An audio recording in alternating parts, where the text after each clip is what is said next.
Is the Galaxy A20 worth it in 2020? Stay tuned.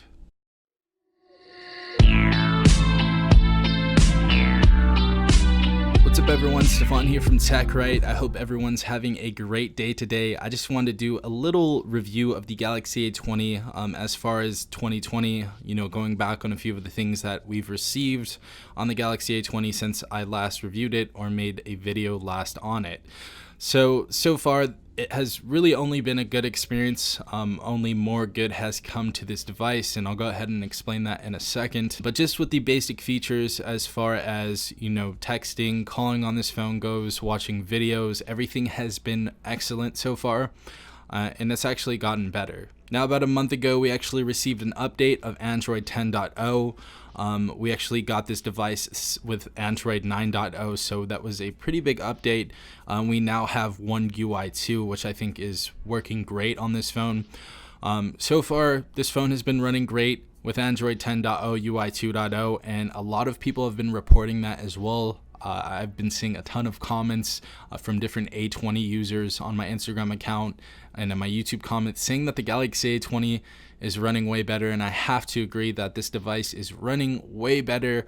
And I'm so excited that Samsung actually paid attention to the budget users, and I think it's because this phone was so popular, and this is really why I'm making this video today. Now, moving on to what I really want to talk about, the Galaxy A21. I have been disappointed with this device, and I hope it does receive some updates. It is running the latest software right now, but I hope we do have another update coming with this device.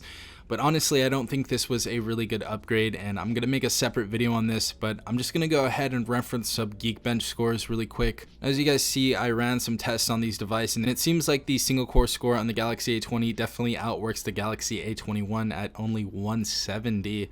The multi-core score is better on the Galaxy A21, but I have to honestly say the Galaxy A20 and the A21 is, as far as smoothness goes, they really run the same. You could play the same games on them. They're pretty much exactly the same, with this phone being a little bit bigger and actually not even having an AMOLED screen. So we actually downgraded from the A20 to the A21 as far as the screen goes. The screen on the Galaxy A20 is better than the A21. As you guys can see here, I'm sure you guys can see that the screen is much better. Especially in real life, if you guys look at the A20 next to the A21, you can figure that out pretty quickly. But I'm just going to do a very quick specification comparison between the A20 and A21 just to show you how relevant the A20 is still today. Now, both these devices released with 32 gigabytes. I hope when Samsung comes out with their new phone from Metro that it releases with at least 64, like we saw in the Moto G Stylus and the LG Stylo 6. I'd really like to see more storage. I don't think Samsung customers get enough storage right out of the box, so I hope that changes soon. This does have a 2-camera setup instead of a 4-camera setup like the Galaxy A21. But I have to say the cameras are pretty much the same. I would say the Galaxy A21 is a bit better, and that's probably because as UI 2.1, it has all of those new features on there, and a lot of bugs were taken out with that update. Now, as far as the batteries go, these are both 4,000 milliamps. As far as the display goes, obviously better display on the Galaxy A20. It's going to be a 6.4 inch display instead of a 6.5 inch display on the Galaxy A21, but still I would definitely take an AMOLED screen over an LCD screen any day of the week. Both these devices still have 3 gigabytes.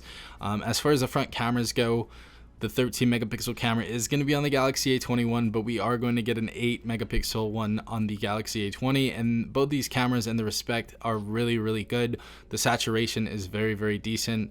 But honestly, it's really not that much of a bump up from the Galaxy A20 to A21, and hopefully we see bigger upgrades with these newer devices coming into Metro and Cricket Wireless. Now, as far as the processors go, we do have an Exynos processor on the Galaxy A20. On our Galaxy A21, I believe we do have a MediaTek processor. Nothing against them, but I feel like the Exynos processor has ran better on the Galaxy A20. I really haven't had any problems, and I really couldn't find anything to change on the A20 to the A21.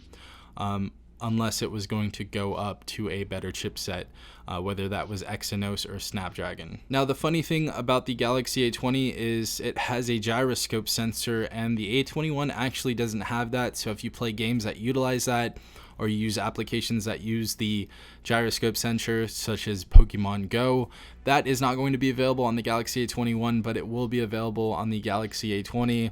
Obviously, both these have fingerprint sensors. I would have to say that the Galaxy A21 does feel a little better in hand. And as far as the sides of the Galaxy A21, I think it does look better. The body in general does look better. It looks more updated, and I really love that hole punch notch. So features like that have been updated. Obviously, the design language has been updated. That's something we're seeing on these newer Samsung devices. The other funny thing about the Galaxy A20 is this does come in more colors. This comes in black, blue, gold, and red. And the Galaxy A21 only comes in black currently. So that was just a really quick spec comparison, just to show you guys that, you know, sometimes the upgrades really weren't that drastic to go from the A20 to the A21. Yeah, guys, just wanted to show you how good the Galaxy A20 was. Now, as far as my answer, if this phone is still worth it, I think it's very obvious. Yes, the Galaxy A20, I feel, is still worth it in 2020. And if you guys actually want to go ahead and pick up this phone, I will leave some affiliate links in the comment section, as well as the description down below. Those are going to be affiliate links, so I will get a kickback, but it goes back into the channel. But yeah, if you guys did enjoy this video, definitely hit that like button, as well as subscribing, and turn on the notification bell if you guys want to be notified every time I upload a new video. Again, Stefan here from TechRight. Galaxy A20, definitely still worth it. This has been Stefan from TechRight. Peace out, Tech Gang.